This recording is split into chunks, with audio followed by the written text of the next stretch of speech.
Can you hear me? Yeah. So after hearing Jack and Mike, I really wish I would have gone first. So I'm really struggling writing this. So I'll give it a go. I think all of you know Mom was born in New Haven, Kentucky, and they moved to Louisville because they were struggling for work, her parents, and it was at the tail end of the Great Depression. And so they lived in the projects in Louisville, and very poor start, but you never would have known it. She had happy memories of her childhood. The poorness didn't affect anything. After she moved to Louisville, she eventually met my Aunt Ruthie. That was one of her, you look at my kids and they're all crying. It's like, I told everybody, you're not allowed to cry. So pull the mask up over your eyes. So she, I forgot what I was saying. Oh, Aunt Ruthie. Yeah. So Aunt Ruthie had a school picture of my mom in her wallet. And my dad decided he needed a date. He had just gotten over polio and was thumbing through Aunt Ruthie's wallet. And she was, laying out pictures of different girls, and then he saw the one in the back and said, "Who's that girl?" And she said, "Well, that's Ellen." And so he said, "Fix me up with her." So literally was the photograph of my mom in my Aunt Ruthie's wallet, and he picked her up. And he was immediately captivated by her beyond the picture. Anytime those two were together, you could tell my dad was clearly head over heels for her. Okay, I'm not gonna cry, I'm sorry. But Mom was completely captivated with him as well.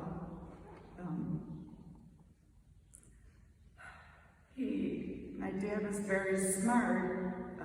Even though he had the polio, he figured out how to get a scholarship for college to the March of Dimes. His family did not have any money either. And as a result of that, they made that move to Detroit. And he went to UMD for a brief time. But that was their first move to Michigan, and it wasn't for very long. But my mom really admired my dad for his drive and his intelligence, and she told me that frequently, because what we were talking about last night in the funeral home was that other men had proposed to my mom, and she turned them all down, and she said the difference with my dad was she knew he was going to be successful. So I don't think she was after his money, because he didn't have it yet, but she could tell when she met him, she said, "This guy's going places." But that was very important to my mom, education and trying to be your best, and she really instilled that with me and my siblings. And more so than even my dad, she was very involved in guiding what classes I would take in middle school and high school, and she was the one who encouraged me to go into mechanical engineering. She heard a math teacher say, "Girls, this is a really good field for girls." So it was my mom, completely my mom, that encouraged the mechanical engineering. But it wasn't just my dad that was captivated by my mom. Anybody who met her was. And I've mentioned this a few times. My mom would look like a movie star. She was often told that she looked like Jackie Kennedy. But to be honest, those good looks kind of overshadowed the rest of us. And I remember Granny telling the story of when she and my dad and Mike, when he was a baby, went to Detroit and they were trying to find their first apartment. And the renter took one look at my mom and he said, "Well, your beautiful high school daughter here can attend school down the road." And my dad said, "That's not my daughter, that's my wife." And Dad did not like that story, but Granny told it over and over to me. And then as Jack mentioned, we swam on swim teams, and then I have another memory where we were all at this huge summer meet. It was out of Detroit Metro Park, and they had this Olympic-sized pool, and there were tons of teams coming to it, and the news was going to be there.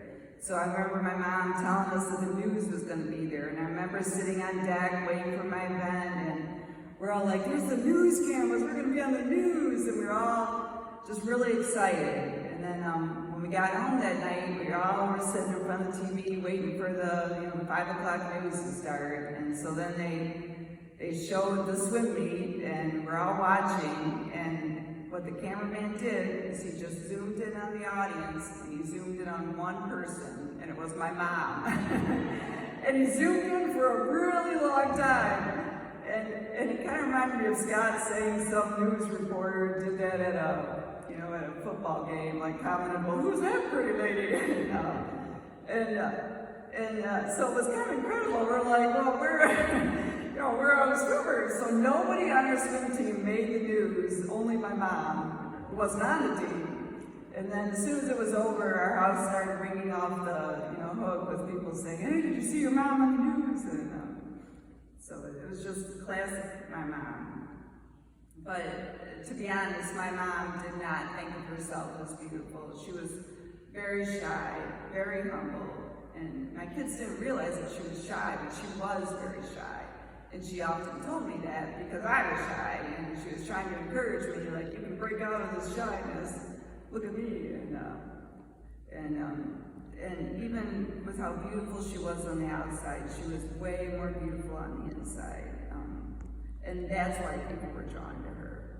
She had so many friends in Livonia, from the St. Aidan's group, and the bridge clubs, and the school teachers, and all of our neighbors, and our house phone just always rang off the hook. And my mom would take a call from anybody at any time, during dinner, you name it.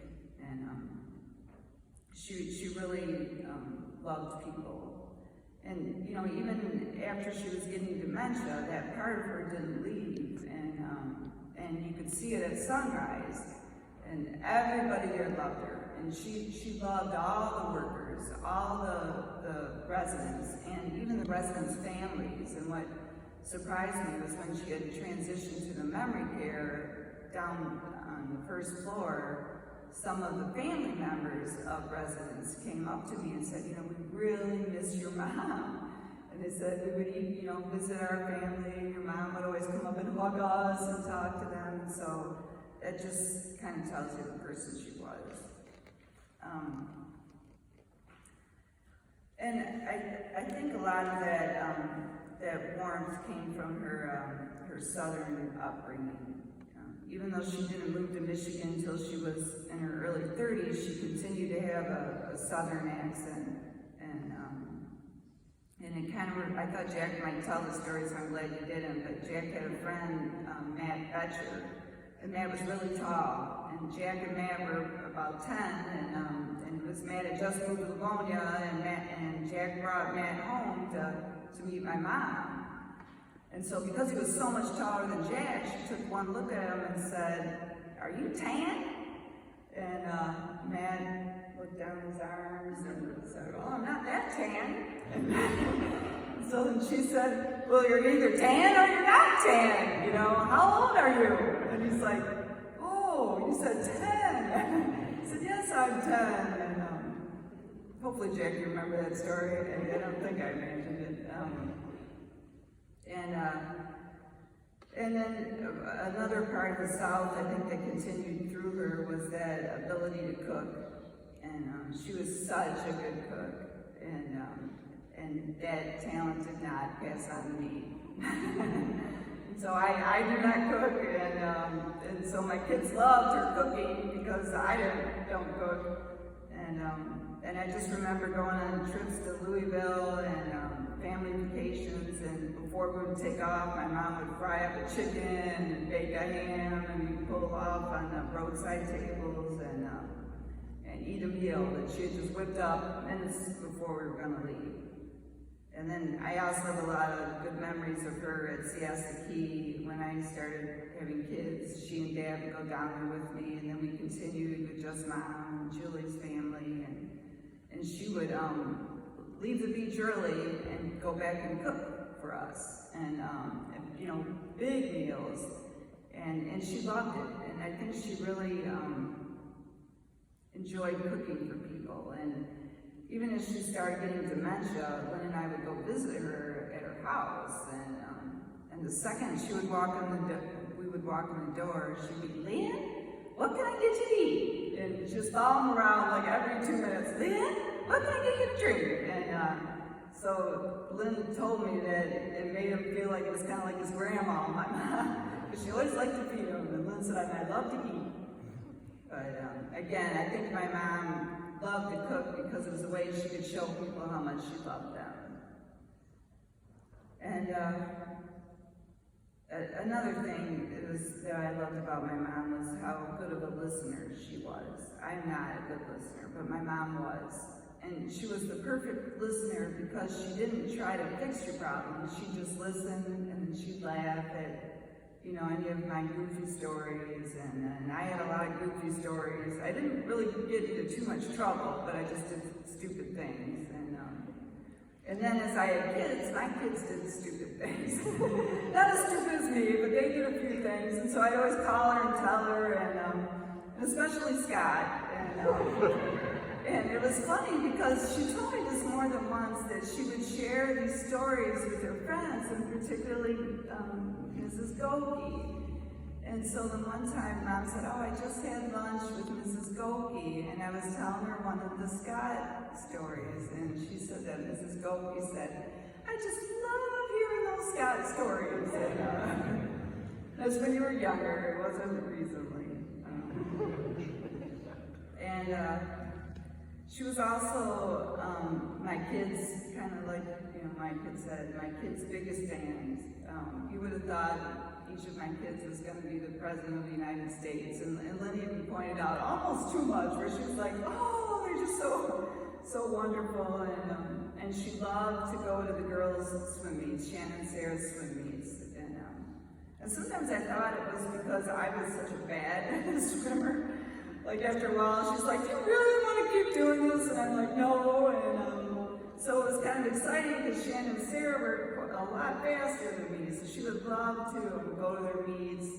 And like Shannon talked about, you know, she was starting to get dementia towards the end of their high school career, but she would still show up at those meets. I don't know how she did it, because I had to work at a lot of them. And a few times she'd get lost and be where the team was gathering, and where the parents weren't allowed to be, and everybody would say, hi, Grandma Evelyn, and I think Shannon had to show her how to get to the bleachers, and the coach put up with it because he wasn't allowed, the kids weren't supposed to talk to us. But everybody on all of the swim teams knew her, from the Bulldogs to Fairway Farms. Coach Megan loved her, Coach Brian knew her, and she was, you know, a lot of grandparents wouldn't sit through a long, boring, hot meet, because the kids only swim for 30 seconds, your kid. So I've only touched on a fraction of what I treasure about Mom. My family and I, all of us, are really going to miss her deeply. I knew I would cry with this last line, so I was thinking that maybe I just won't say it, but she had such a beautiful smile. She was always so positive. She was so resilient. During Dad's illness, she was just completely positive. She lost her father at a young age, was completely positive. So I have to remember that, not focus on her death, but what an amazing person she was. Thank you.